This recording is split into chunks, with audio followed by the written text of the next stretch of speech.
Hey everyone, this is Cameron from Renegade Animation. If you like what we do, please give us a like and a follow on Apple Podcasts and anywhere that you listen to podcasts. We are everywhere. That way, we can keep doing what we love, and that's talk about animation while being slightly more critical of Netflix for the time being. And now, on with the show. What's going on, guys? Welcome to another episode of Renegade Animation on the Renegade Pop Culture Podcast Network. My name is Mike. I'll be your host for this evening. Joining me, as always, is the guru himself, Cameron. Howdy, howdy. And yeah, kind of by accident, this is another Netflix-themed episode where we've got reviews for Samurai Rabbit, the Usagi Chronicles, Battle Kitty, and Bubble. But first, we have some non-Netflix trailers to discuss. So, Cameron, what are we talking about?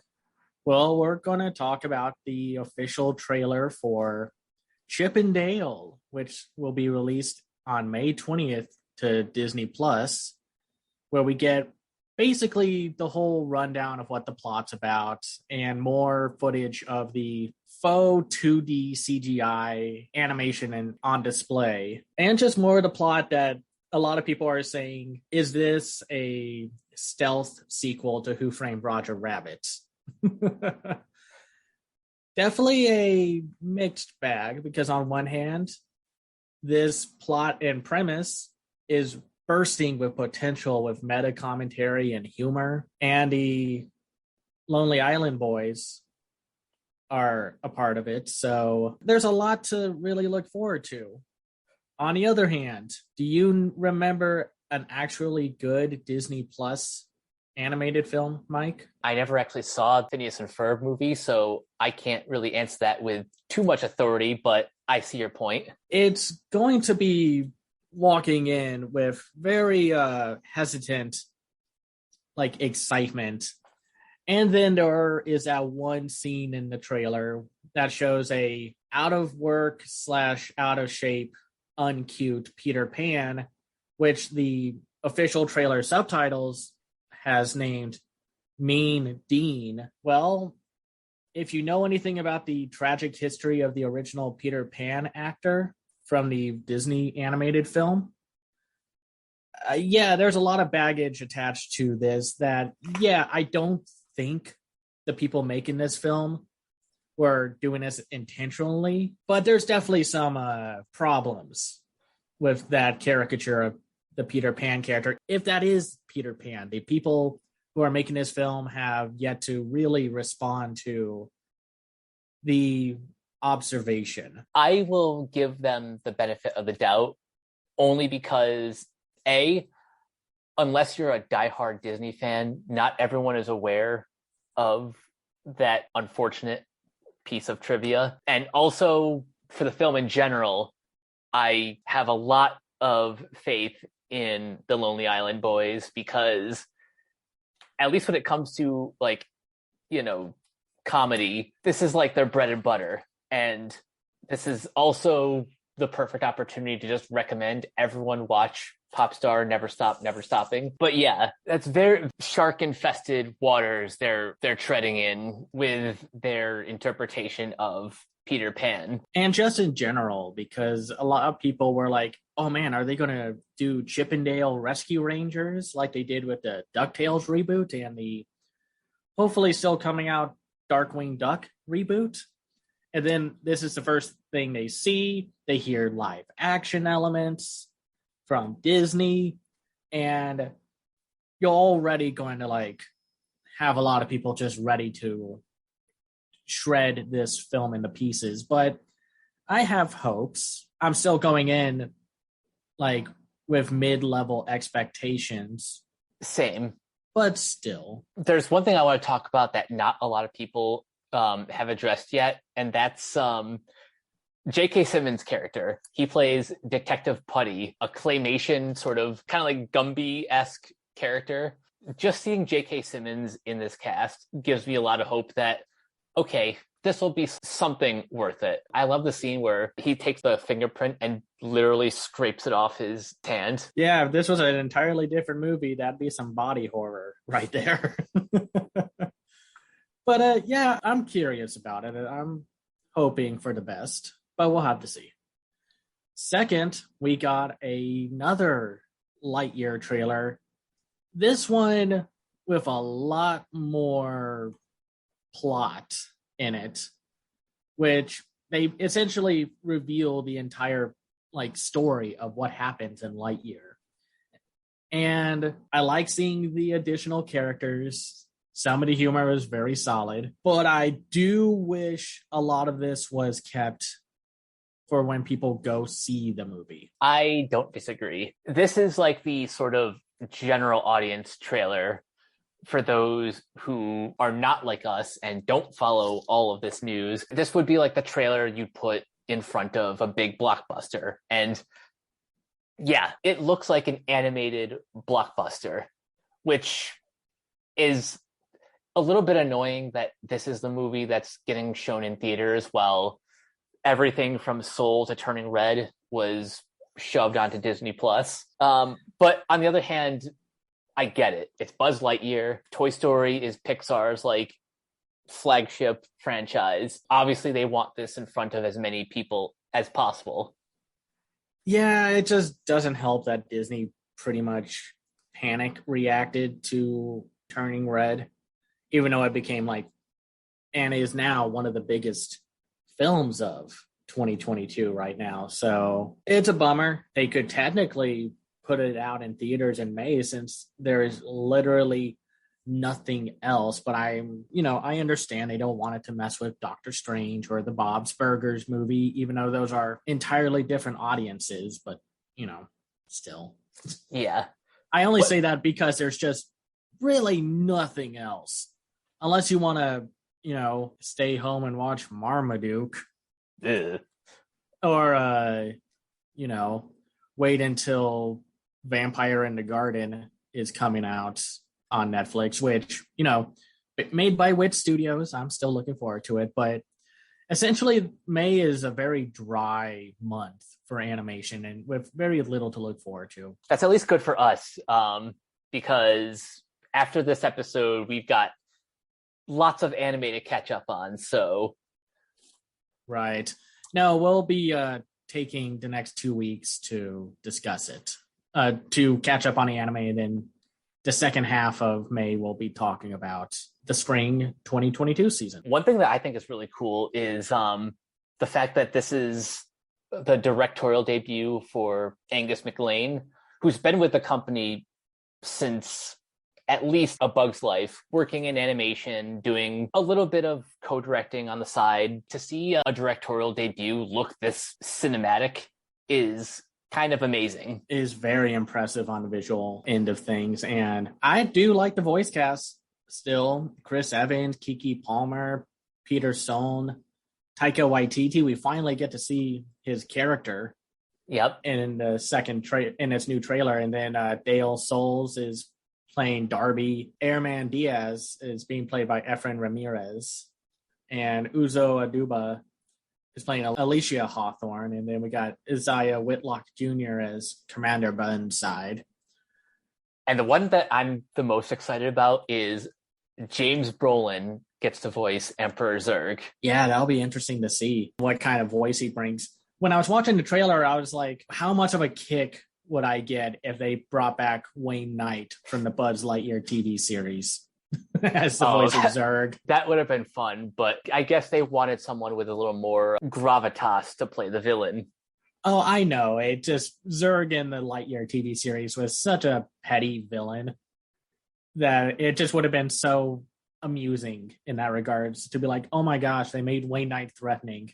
But of course, James Brolin is great. So on that note, Disney, please put Buzz Lightyear Star Command on Disney Plus. Just do it already. What's the holdup? Now would be the perfect time too. Yeah, indeed. So, Mike, we're moving from one corporation entity to the other with Netflix. So, week 2 of Netflix burning bridges. As of talking about this, more shows have been canceled, including the highly anticipated Boons and Curses. And then another show called Pearl, which was going to have Meghan Markle as an executive producer, along with the other official cancellations of Bones and that Dino Daycare series. And I know it's just the family friendly TV like section getting axed, but they really couldn't just go after anyone else because the optics don't look good for Netflix, for the executives to keep canceling things that were meant to help tell diverse stories and experiences and people. And yet they'll keep all those trashy reality shows because everyone hate watches them. But, you know, again, a hate watch doesn't actually offer anything besides giving Netflix the wrong idea that, oh, this is actually a good show. No. And the problem with a lot of those reality shows is most of them are inexpensive, aside from the price tag of getting all the celebrity guests and, you know, and even the hosts and everything. It's like they're reinforcing what I like to say was the mid to late 2000s era of TV, where due to a lot of mitigating factors like the writer's strike, they were pretty much greenlighting things that could avoid using unions, even though, which is ironic since a lot of reality shows are so scripted that they have been, you know, under the umbrella of the Writers Guild of America. Make of that as you will.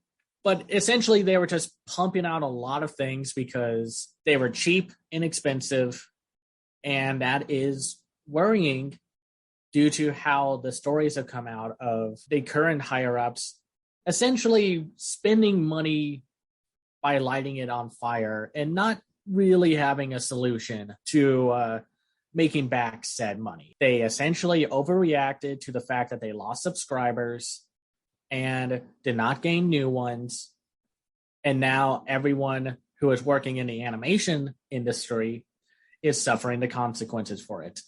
They won't go after the films, but I am worried at one point they will if they keep trying to cut everything, because otherwise they are going to just lose more and more people. And that is unfortunate because now everything getting released while all this is going on is either overlooked or thrown under the bus or are going to be looked at with even heavier scrutiny. And I had to kind of check myself at points while watching these three things on Netflix. Was I not liking parts of them because I was not liking the show? Or was I putting my anger towards the Netflix higher-ups on these shows? Before we actually dive into our first main topic, I do want to say this is all a domino effect. You could argue that the reason why Netflix stock is dropping is because of all the changes that the service has made, from raising the prices to all this nonsense about combating password sharing, and then everything else in between. But yeah, Netflix, you got to get your shit together, man. Yeah, because if you want to keep the people who are still subscribed, even after all of this, you're going to need something better than Samurai Rabbit the Usagi Chronicles, aka one of the most redundant titles of any show this year. I mean, it was pointed out to us. You're saying Samurai Rabbit the Rabbit Chronicles. Oops. So, Mike, this new show is based off of the Usagi Yojimbo comic series, which pretty popular within the comic world, but as a pop culture entity, would you say the only way you know about Usagi Yojimbo is because of the characters' appearances, like on the multiple TMNT shows? Yeah, I don't remember where I specifically was introduced. It was probably the 2003 version where I first was introduced to Miyamoto Usagi. At first, I just kind of assumed he was just part of the TMNT universe. But then I realized, no, he's like his own character who just happened to, at the time, be published by Mirage Studios. Yeah, pretty much. So I understand the appeal of wanting to adapt the comic book series, but since it has never had a real proper TV adaptation, making a quote unquote Netflix style new generation take is a little puzzling to me. Not because I'm a fan of the comic, I haven't read the comics. I just know of their existence and the popularity. It's just interesting because why would you do a new generation take on a franchise most people don't know about? It would be like doing a series on Zorro without having like a foundational adaptation, like a Zorro that took place in the future without the original series. Say what you will about Zorro, they had a TV series that took place within the franchise's timeline before, and I think they actually did do a future version. It does exist. It is out there somewhere. I was just thinking, like, did they actually do that? Or am I thinking about that Sherlock Holmes in the 23rd century or something like that?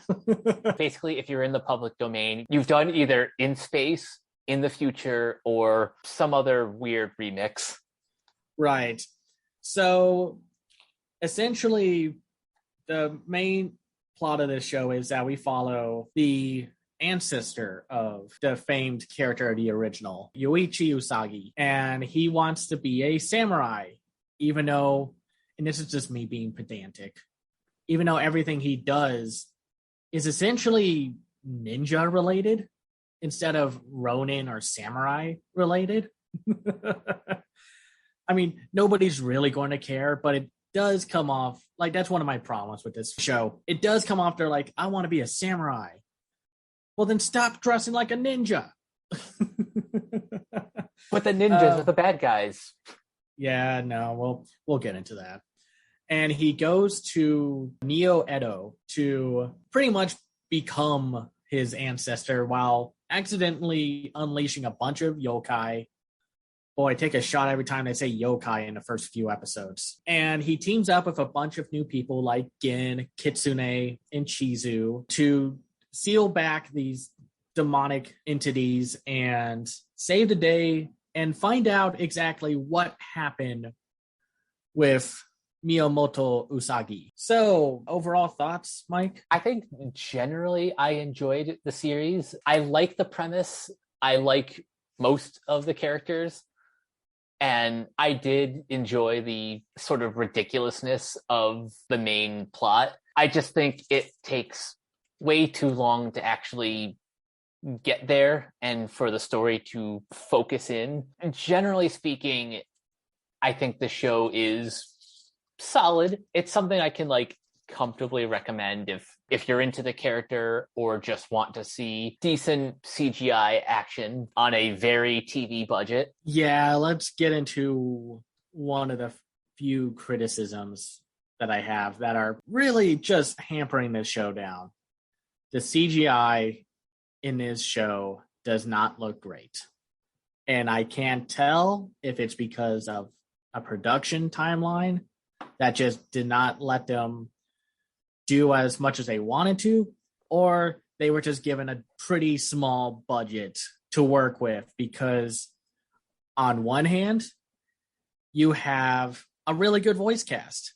Like you have Darren Barnett, Alex Lay, Shelby Rabara, Mallory Lowe, Sungwon Cho, Eric Bauza, Mela Lee, Keon Young, Sumali Montano, and Yuki Matsuzaki. On the other hand, you essentially have these same actors pretty much playing multiple roles. Instead of just getting a ton of distinct voice actors, they rely on all of them. And granted, you can do that when you have great actors like Alex Lay, Sungwon Cho, and Eric Bauza. But after a while, it starts to get noticeable where they're like, oh, you're just talking to yourself. And the CGI itself, it looks fine. The designs are okay.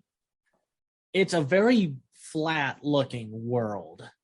It's not as lively as you would think a location called Neo Edo would be. I'm wondering why they didn't just take a more artful route with this show, like go in the direction of like Samurai Jack or something. Here it just looks like every other CGI show I've seen. What really kind of hurts the CG animation is whenever they do flashbacks of the original Usagi, they have it in this very artful still painting animation, which looks amazing, but it just makes you wish the entire show was in that art style.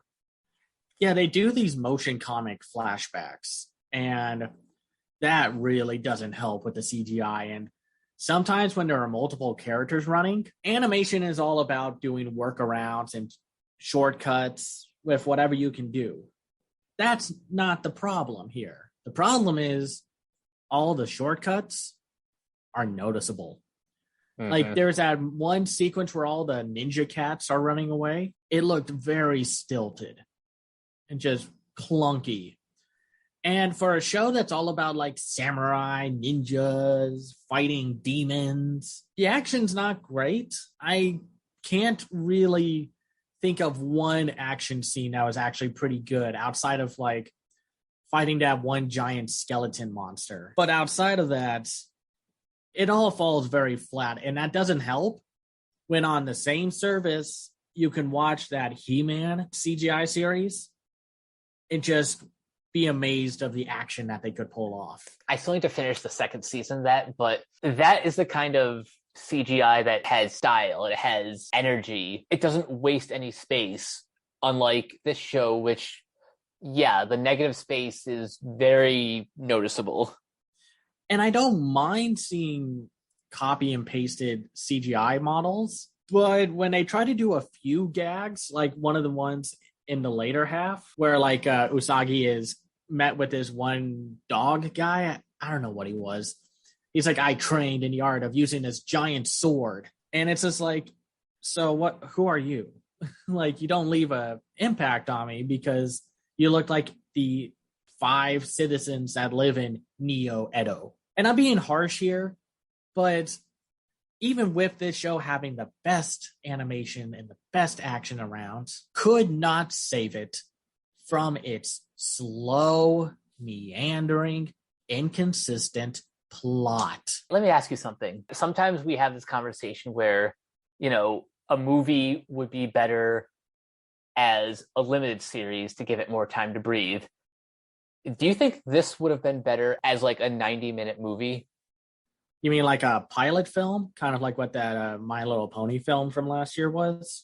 Yeah. Yeah, I think so, because for one, our main character, who's played by Darren Barnett, Yuichi Usagi, he's not the greatest main character. I mean, granted, he is the archetype of I am a optimistic, youthful individual who wants to go on this journey to become what my ancestors were and to become a better person. He's so annoying, and I don't know if it's just because of a production thing, but Darren Barnett's voice work was awful. I did notice like a few times where it sounded like he was recording out of a tin can. And it's not even that. It's just the fact that his acting is flat, or the big comedic reactions are undersold either by him or the animation, or both. It could be a combination of all of the above. What bothered me a lot is the writing of his character came off very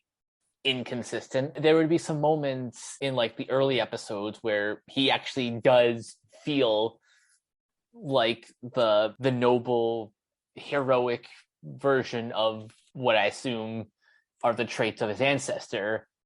And then he comes off like the early episodes of Naruto, where you cannot stand to be next to him for more than 5 minutes. It doesn't help that everyone else is just written better, even if they aren't all that interesting in their execution, because Kitsune's the thief with the heart of gold. Gin is the tough guy who is actually kind of nice and in some ways sort of pathetic. And Chizu is the self-serious character who has a dark upbringing, who is actually one of the few characters to get a story arc, even if it is as familiar as you know what to expect with these types of characters. The plot for me didn't kick in until like around episode 5, when with everything that's gone on, we're trying to find out what happened exactly in the past for Miyamoto to get this bad reputation. Then it's like, oh, you actually can have a plot to follow instead of just lightweight shenanigans with these characters. And not that none of them are fun. I think my favorite weird gag of the show so far is Gen's obsession with going to the hospital. That did make me laugh. The fact that the hospital is run by like these 3 Pomeranians. Yeah. And also just the fact that Gen is such a hypochondriac that he'll go to the hospital for a paper cut. He's not upset that his horn got cut off. He's upset that he got a paper cut. Then there's just this dark tinge to the whole hospital because of those 3 Pomeranian-like dogs. Because they're just like, let's cut you open. We'll get your appendix. Wait, do rhinos even have appendixes? Huh. Well, we're about to find out. And then it cuts to them reading a book. And then they're like, let's look at the appendix for the appendixes. And even though I'm like kind of mixed on the overall voice work of the show, one actor I really did like was Sung-Won Cho as Lord Kogane. You could tell he was having a lot of fun playing not necessarily a villain, just a foil, especially for the first couple episodes where he's like, you're guilty, go to jail. He plays like a very spineless, wormy politician who is really just looking out for himself, but he likes the fame and power that comes with being a politician. Like, Sung-Won seemed like he was the only one who was more aware of what kind of show he was in. And I liked Eric Bauza. He plays one of the leaders of that guerrilla gang. Like, Chickabooma. I'm not going to deny another trip to hear Eric Bauza. I love him.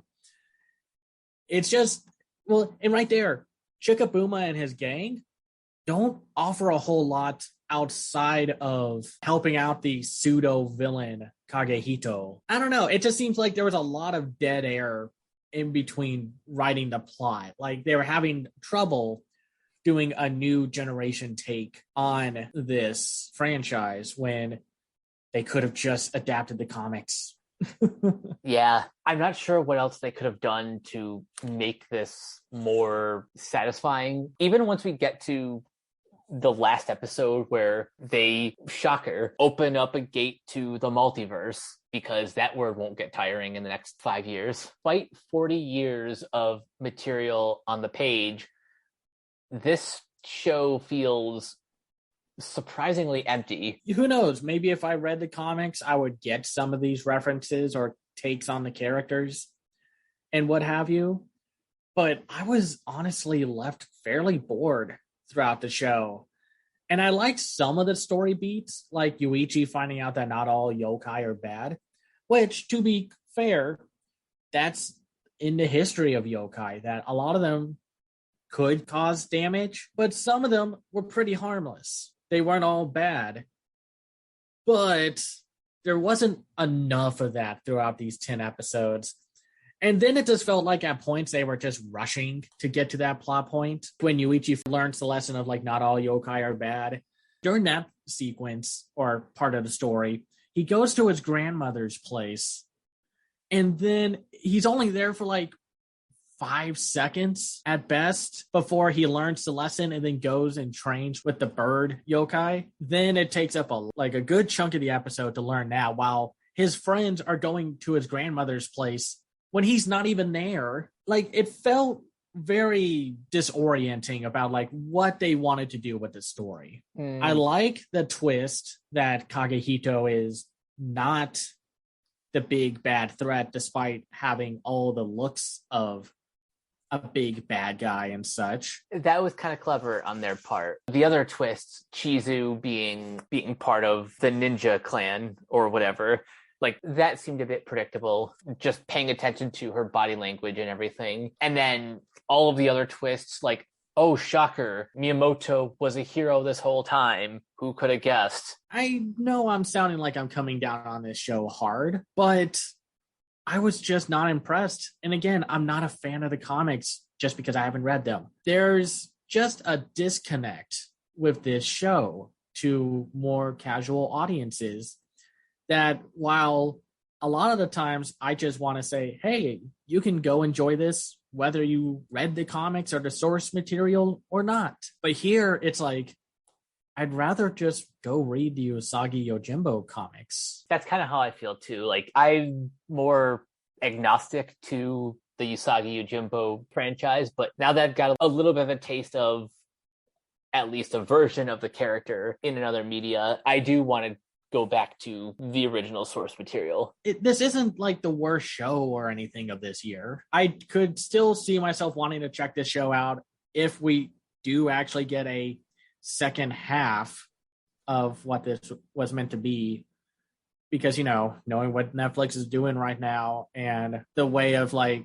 streaming services cutting multiple stacks of episodes and saying they are seasons, I'd like to see what happens and to see if they improve upon this first season, because I think there's a lot to improve upon. But with stuff like Gen's sister just being a slightly different like model swap with just some earrings, which I think is kind of humorous since, you know, we don't need to go back to the Minnie Mouse route of making a female version of a male character that exists in something. But man, I was more distracted by this show, and that's a shame. I was kind of looking forward to this. I do think Netflix was really not clear on that this show was actually a new iteration, because a lot of people got confused that they thought this was going to be a take on the comics instead of just this new generation take. I feel bad for people who maybe thought, you know, this could be something like Samurai Jack, or even something like what they've done in the comics for Jonah Hex, where he gets transported to the future, but still gets to be, you know, his badass gunslinging self. And this is unfortunately not that. Yeah, because, you know, stories about samurai getting teleported into the future have worked. Hello, Samurai Jack. It's just an interesting entity in of itself. If you are a fan of the comics, I don't know if I would recommend it unless you just needed something to watch. Maybe you would get a kick out of it. It is one of the few animated shows I can think of that has a mostly Asian cast. I think that's pretty commendable in terms of like diversity. Yeah. But otherwise, it's just a middle of the road action show that maybe will get better with a second season, or maybe Netflix will just say, screw it, we'll just make Usagi Yojimbo adaptation and just drop the new generation version. I don't know. It's hard to know exactly what's going to happen because this show just got released during pretty much Netflix's worst period of time. And it almost kind of comes off like this could easily be another victim of Netflix panicking. So we'll just have to see. Yeah. But the next show that we're talking about is one I've been excited about, Battle Kitty. Set in a futuristic medieval world, Battle Kitty follows the adventures of Kitty, an adorable yet feisty kitten who, along with her friend Orc, embarks on a quest to become a great champion by training to become a warrior, defeating all the monsters on Battle Island, and collecting their coveted keys. The duo may face many obstacles and naysayers on their path to championhood, only to discover a surprise waiting in store for them at the ancient ruins. Oh, by the way, this is an interactive series, which is just kind of cool in its own right, that while Netflix, I don't think, is going to do straight up video games anytime soon, the fact that they have these sort of interactive programming is kind of like a cool middle ground. I mean, they do have a small chunk of their service where you can try out like indie video games, which is like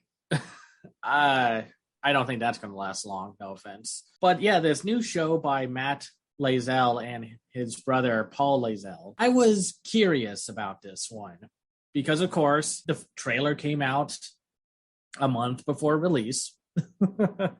Netflix, your freaking marketing sucks.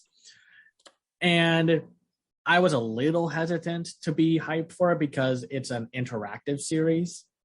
And those tend to have very limited executions in terms of what they offer as an experience. But this might be the best one, actually. Better than Cat Burglar? I would argue yes. Because Cat Burglar is fun. But if you screw up, you end up seeing like the same thing over and over again. Yeah, it's very tedious to go through Cat Burglar despite being a very fun Tex Avery style experience. But here with Battle Kitty, the interactivity pretty much starts and stops at you controlling where to go next for the next short. It's basically an interactive DVD menu for a show. You either go to like the main plot episodes, which are about 12 to 20 minutes long, or you go to like little side episodes or shorts that are about like 5 minutes or even just a minute long. So I think that works well because then you could just sit back and relax and enjoy the incredibly absurd nature of this show. Yeah, the show and Smiling Friends are kind of two examples of stupid humor, but done in a smart fashion. There's a proper execution to it. And it even comes down to like how the show is animated. It is CGI, but it looks like, and everyone's made this comparison, it looks like something from Nintendo's line of consoles, like Miitopia on the Switch or 3DS, or something similar to that, just like a very quirky, offbeat indie game that you encountered. Because this show is very much like a combination of like video games, anime, and just goofy fun. And the CGI is so unique. Like the facial expressions look like they were just kind of plastered on like stickers. And the animation itself is simplistic. But again, there's a rhythm and an execution to the simple and like floppy movements of the characters. Oh yeah, this definitely has unique sensibilities. And by the way, the animation was provided by Plastic Wax and Unreal Engine, who have done, numerous video games throughout like the past 20 years. So I think they were the right people to bring this to life. Yeah, and I just had a fun time watching this show. Just the absurdity of the humor. Like, it's so cartoony, like just drenched in cartoony humor that it's like you're constantly waiting to see what comes next in terms of the jokes, the gags, the episodes, plots. Like, I love the first 7 minutes short that you watch when you boot this series up, when you see Kitty and Orc escaping Orc Island and they go through all these video gamey platformy stuff. And Kitty's just like, let's see them try to get through that just like I did.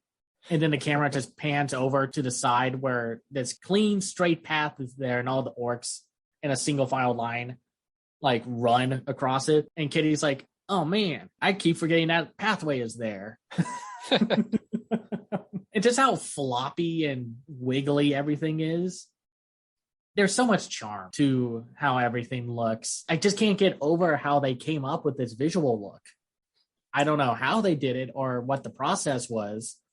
Maybe if they made some like bonus features for a DVD release, they could tell us. Oh, that would be cool. Or just like an art book that goes through everyone's character models, the influences, etc. Because when I was watching this, I was reminded of a couple things. Obviously, the faces of like the Miis from Nintendo Wii and that sort of mid-2000s GameCube kind of era. But then I was looking at characters like Zaza Royale and her mother Angel, voiced by Grey Griffin, who is always amazing. Zaza Royale is voiced by Gideon Adlon, who I only know her from Blockers. as one of the daughters. I look at these characters and something about their character models reminds me a lot of, do you remember Reboot? Of course. This definitely gives me Reboot vibes, especially in one of the boss levels, like the memory monster. Oh, yeah. Who's voiced by Thurup Van Orman, by the way. Yeah, that is cool casting. Yeah. A good example of just how goofy this show is pretty much in the first episode when Kitty and Orc are about to go in and fight the first monster, and they do the kitty walk. Be prepared to have that stuck in your head throughout watching this show and then outside of it, because you'll constantly be going like, kitty walk. Yes, we're doing the kitty walk. Do the kitty walk. Kitty walk. And then like at points it would cut to Orc with these very realistic looking lips, and they keep doing that gag throughout the whole show, that where they will give Orc the handsome Squidward treatment. That gag never gets old. And a lot of it can be fast paced. Like I love the gag where Kitty is like, you just gotta show him who's the top dog here. And he just randomly goes over and breaks a character's arm. And then comes back and it's like, don't worry, we'll be okay. Just cutting back and forth through all of that. And the villains are a lot of fun, or like the boss monsters are fun. Like I love that they have this racing monster who is fast talking, like the old Micro Machines guy. And Kitty's just like, what's he saying? I can't hear what he's saying. And Orc is just like, to get the key, we got to beat him in a race, and that's how we get the key.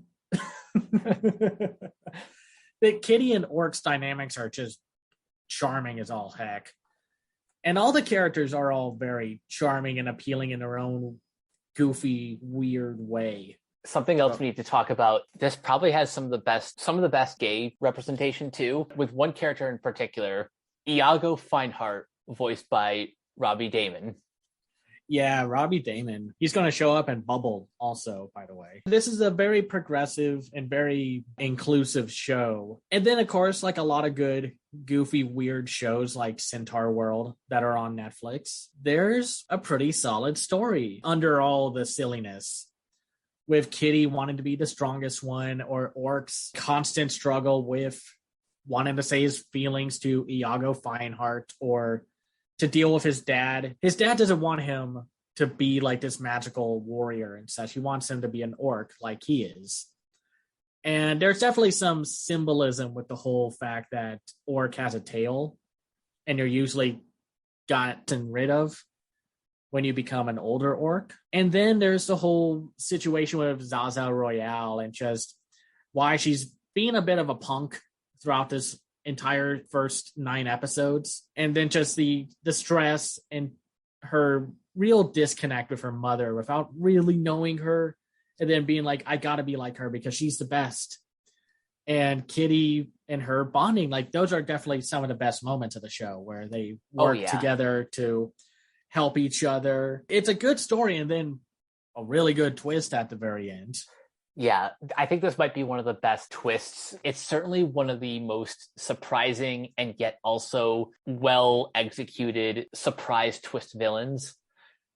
Because what they do, which is kind of smart, is they do drop hints like throughout the series, but they also kind of throw you for a loop every time Angel appears, and even like helps out Kitty whenever they're in need.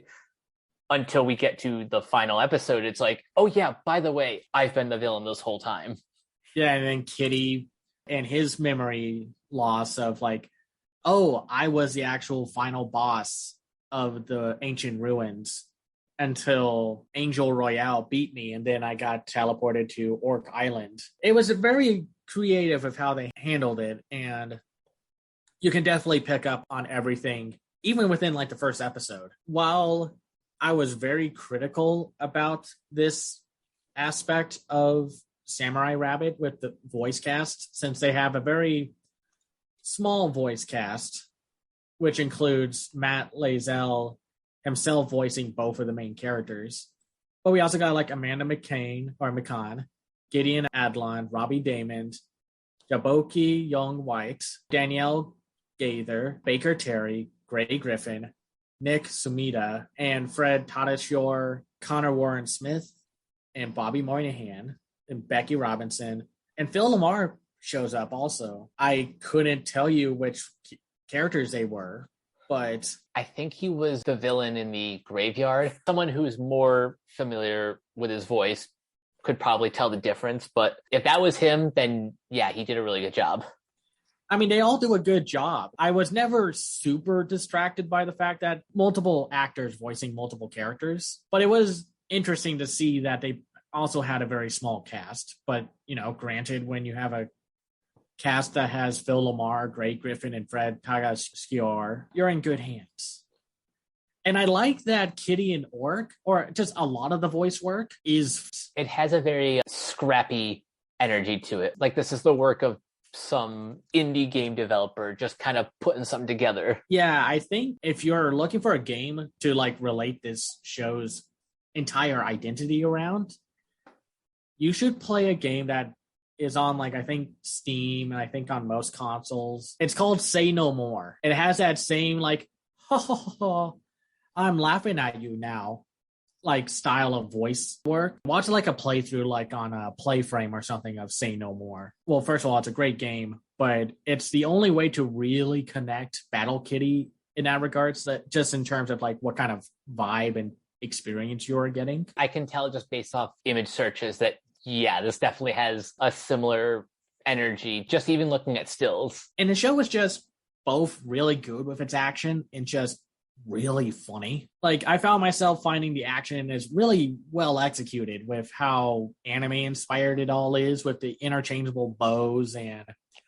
its use of movements and speed lines in the background. They had someone on this team who knew how to format or storyboard action set pieces. You can feel the anime influences, and even in the final battle when Kitty is doing his kitty punch, you see a little bit of the aura from the Super Saiyan transformation as he's gearing up to do his final move.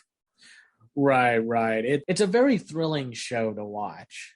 And there's just a lot to this interactive experience. You think you're getting to the end of one episode, and then you find out there's two 12-minute sections, and then two 3-minute sections, and then two 1-minute sections.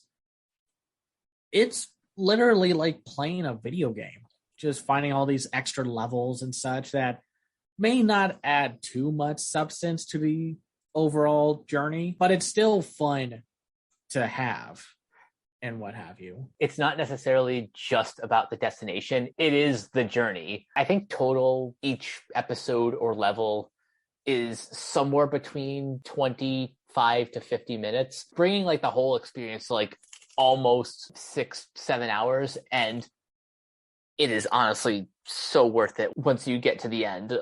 This is probably one of the most satisfying experiences I've had with just any piece of media. Yeah, and now I'm just incredibly worried about if we're going to get another batch or a quote-unquote second season, as they will label it, because it ends on a cliffhanger. Or maybe on purpose because of the shenanigans that are with Netflix. That's kind of the joke, that it ends on a cliffhanger ending as a joke. But we'll have to see. I think the only real criticism I have is that some episodes are paced better than others. The interactive experience is fun, but like I said, the pacing of it all, it takes a little long to finish up one, and then it does a little video game thing of you completed this part, and now we're going to show you the next part of the path so you can get to this other animated sequence. But otherwise, I really like Battle Kitty. It's one of my favorite shows of the year so far, and just one of the biggest surprises next to the first season of Vox Machina. I would agree with that. My only critique is, if you're going to engage with this, make sure you give yourself enough time, because there's a bit of an addictive quality to this, where once you finish one level, you're going to want to just keep going until straight to the end. Right, and all you gotta do is just do the kitty walk. Just do the kitty walk. We're doing a kitty walk. I love it, and I hope this doesn't get the axe, but who knows what the situation is for Battle Kitty. If we can at least just get one more season or what the final batch, just so it can end on a proper note, that would be nice. But we'll just have to see what happens with this one. But definitely give Battle Kitty a watch because, Netflix didn't tell you enough about this goofy little show. And you should just watch it. Just go in, give yourself like a day to enjoy it, or take like a couple days to go through it, or what have you. Just go watch it. This show needs all the support that it can get. Absolutely. And now we move on to a movie that you and I have been hyping up for quite a bit. This is from WIT Studios and directed by Tetsuro Araki, of course, best known for Attack on Titan. This is Bubble. Yeah, this was one of the bigger surprise announcements. I think it was announced last year. To hear that WIT Studios was going to do a original movie is always exciting because, they made so much Attack on Titan stuff. You can let them create what they want to. The whole plot is in an abandoned Tokyo overrun by bubbles and gravitational abnormalities. One gifted young man has a fateful meeting with a mysterious girl. To expand on that, essentially one day a bunch of bubbles that have no real scientific explanation appear out of the sky and then cause these big climactic disasters that will flood in like certain parts of the world. And in the case of this story, all of Tokyo is overrun by this giant bubble. And now like buildings are underwater. Everyone's either traveling on boat or traversing all the debris. And you have to watch out for essentially black holes that are like all over the place.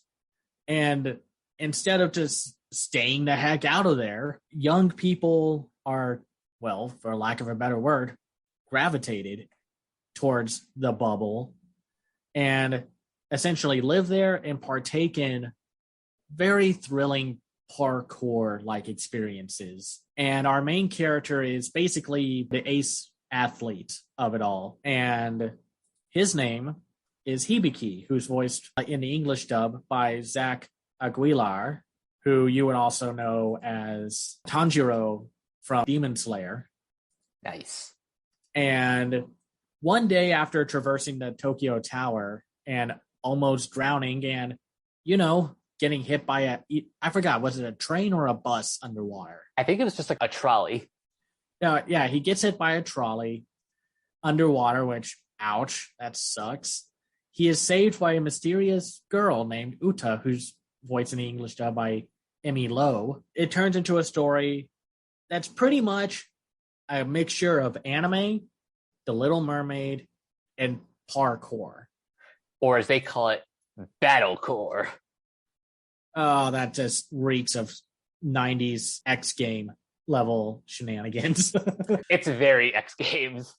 But I love it because, well, I can't really think of a lot of animated stuff in general that shows this very fun forward momentum of parkour. Just watching all these teams like traverse these very brittle landscapes of just floating buildings and cars and like cement blocks and debris that's all over the place just to get to a flag to, they bet on like supplies and resources that are assumedly brought in by outside forces. Because as much as like this film has a pretty straightforward plot, it sometimes gets a little confusing just with how, all the anime jargon. There is a lot of anime jargon, but I kind of accept most of what goes on in this film as fairy tale logic. And yeah, you can tell that this movie is sort of built around the original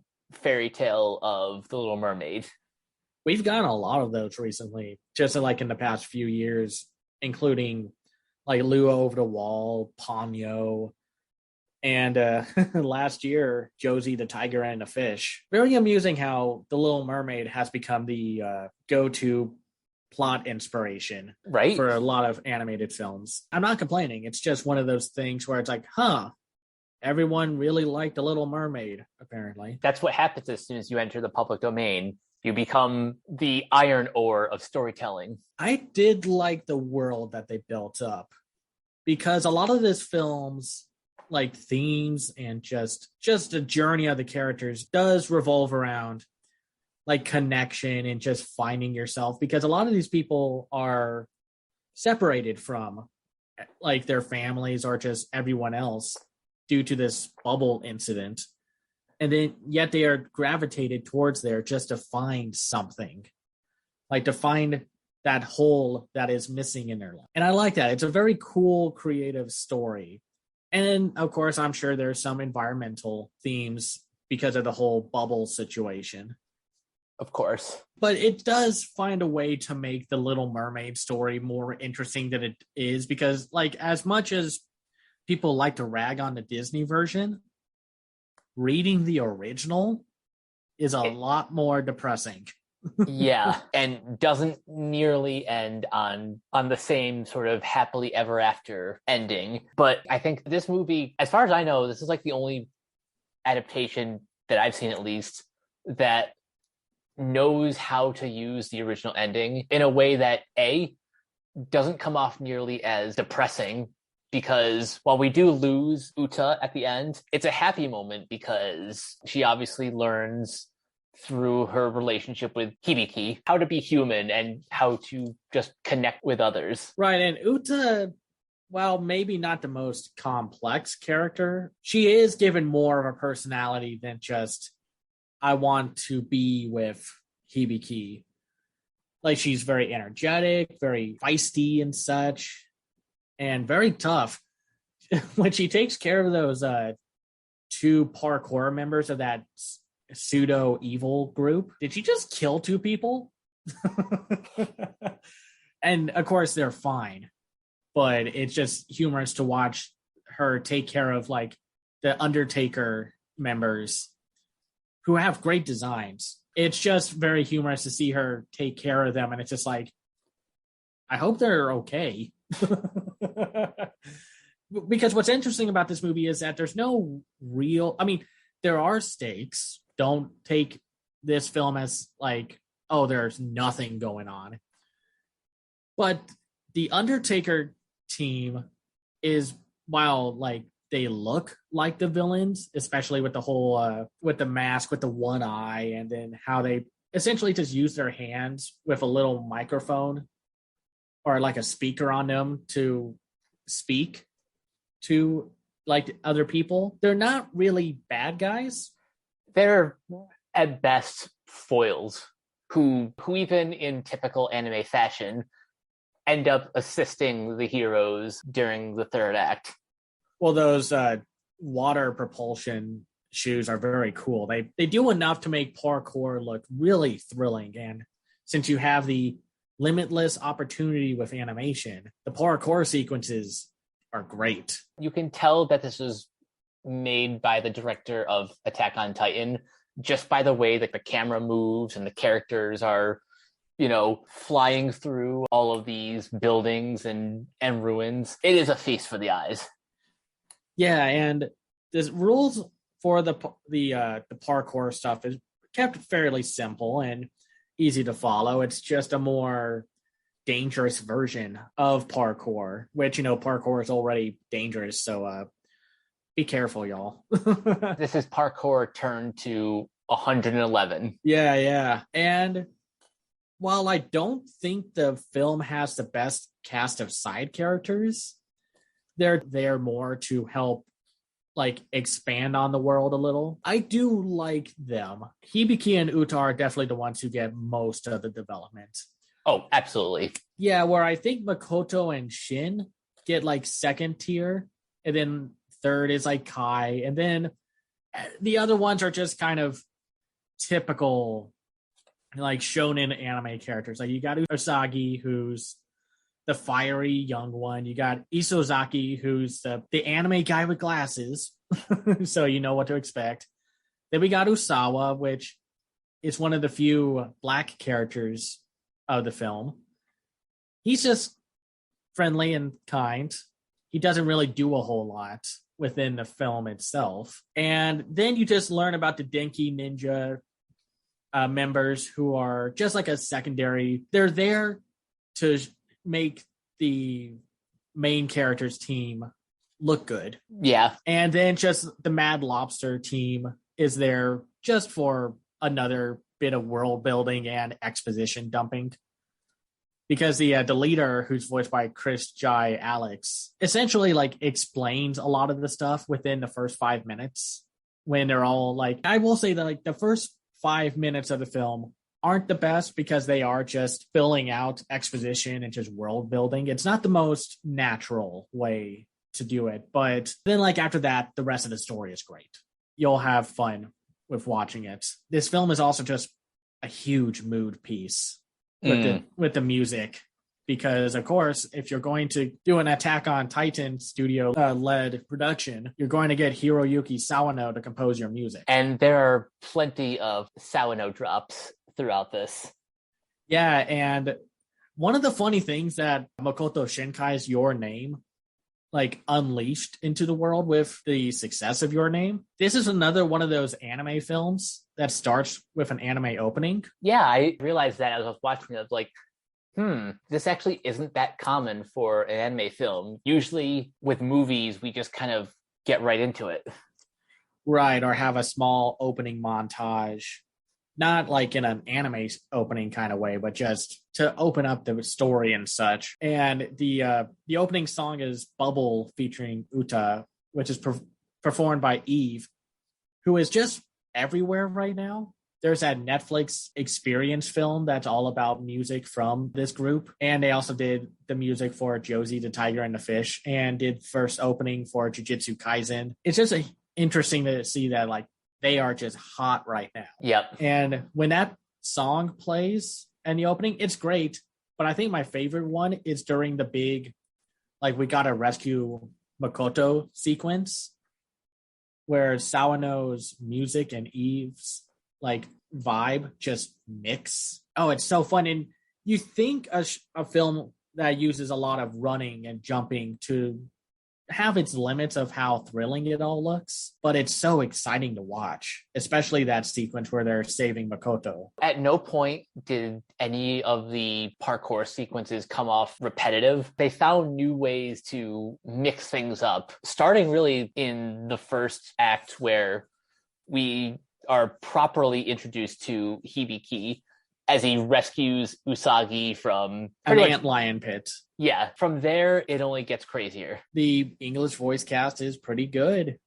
It's done by Bang Zoom Entertainment, with the Eric P. Sherman being the voice director. So we have Zach Aguilar, we got Emmy Lowe, we got Erica Lynn Beck, we got Keith Silverstein, we got Robbie Damon, and we got Laura Stahl, we got Landon McDonald, Jalen K. Castle, Kyle McCarley, Christina Valenzuela, Chris Jai Alex, Jeannie Tirado, Sean Chiplock, Alex Lay, and Bill Butts. Yeah, I think they all do a pretty good job. I was able to get a screener for this film before it was released recently. And the Japanese cast is also very good. So either way, if you want to watch it with the English dub or just the original Japanese, you're going to be fine. And I don't really have too many complaints about the story or the film itself. Like I said, I think the first 5 minutes are a little wonky and the side characters are fairly forgettable. But the love story and just the overall experience of Bubble is so fun. And it's a shame that apparently a lot of original films that are getting made in Japan, or at least in the animation industry in Japan, are heading towards Netflix because of bad returns from original projects. And, you know, they want that Demon Slayer and Jujutsu Kaisen money. That's unfortunate, but as long as movies like this find an audience, that will be, honestly, that'll be good enough. I want more original anime films to be in theaters, and this one especially, I would have killed to see this on the big screen. Oh, this would have looked great on the big screen. Oh my goodness. It's a Studio Wit production. You're going to get some amazing visuals. Exactly. I understand from like, a business perspective, a movie like Demon Slayer is going to do like twice or three times like the amount that this would have made. Yeah, it's just a shame because original films deserve to be in theaters as well. And unfortunately, with Netflix's inconsistent release strategy of maybe we'll put something on Blu-ray or maybe we won't. You'll just have to hope that something like Bubble or Apollo 10.5 will get released onto a physical format someday.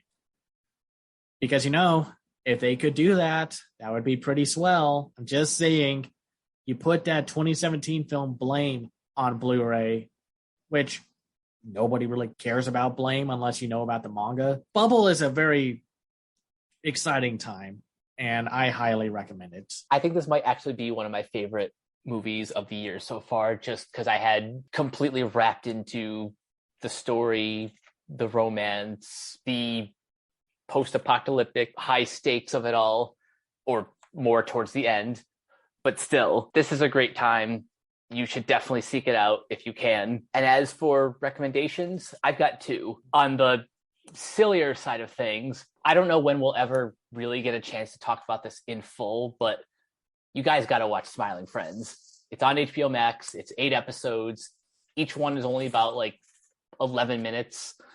And just like Battle Kitty, it's one of those shows that just kind of, it has exactly the sense of humor that cracks me up every time. I've seen like a couple episodes a few times, once like a couple months ago.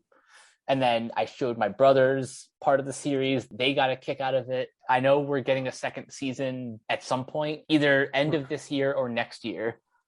But yeah, Smiling Friends is another one of those shows that was in development for a while, and we just got it like earlier this year.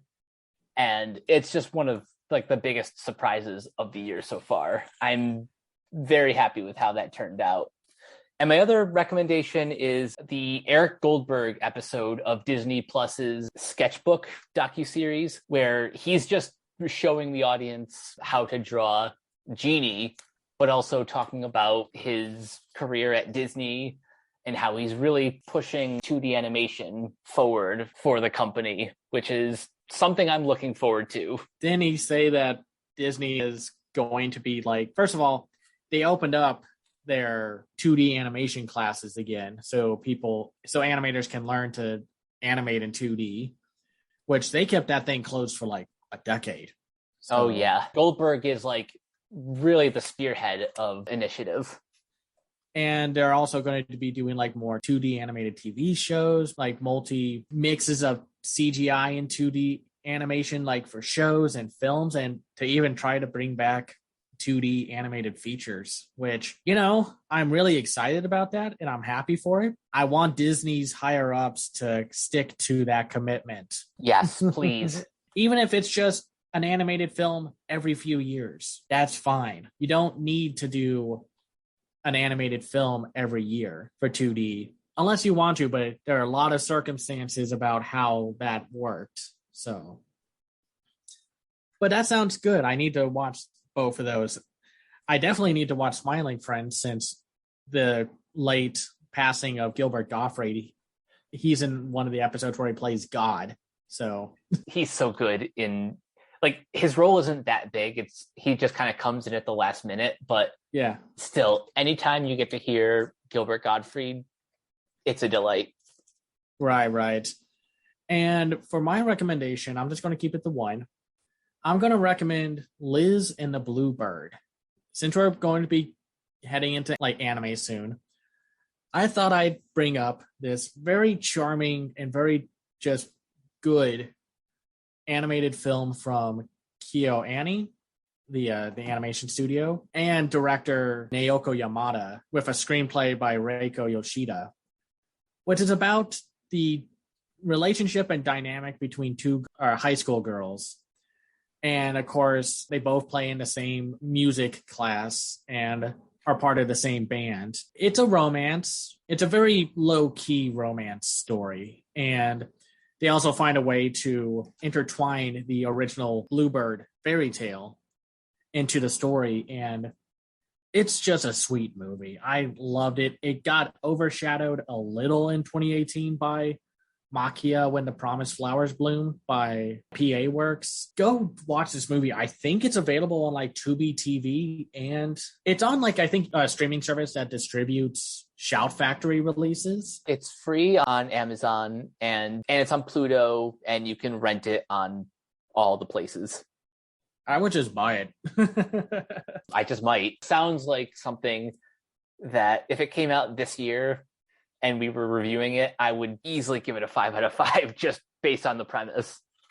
Yeah, it's technically, just a heads up, it's partially connected to the Sound Euphonium anime series. But because these are like two side characters from that franchise. But you'll definitely pick up on the Easter eggs from that show more, like from the film more, if you know the series. But you can pretty much watch Liz and the Bluebird without watching the anime. So it's a good one-off film that you could check out divorced from the source material. That's it for this episode. It will be interesting to see how Netflix fights back against the ill will that they have garnered right now. And well, I can't say that May is going to be a very promising month for them animation wise, but we'll have to see. I'm hoping Netflix gets back on track. They just need to just get their act together. Really all you can ask for.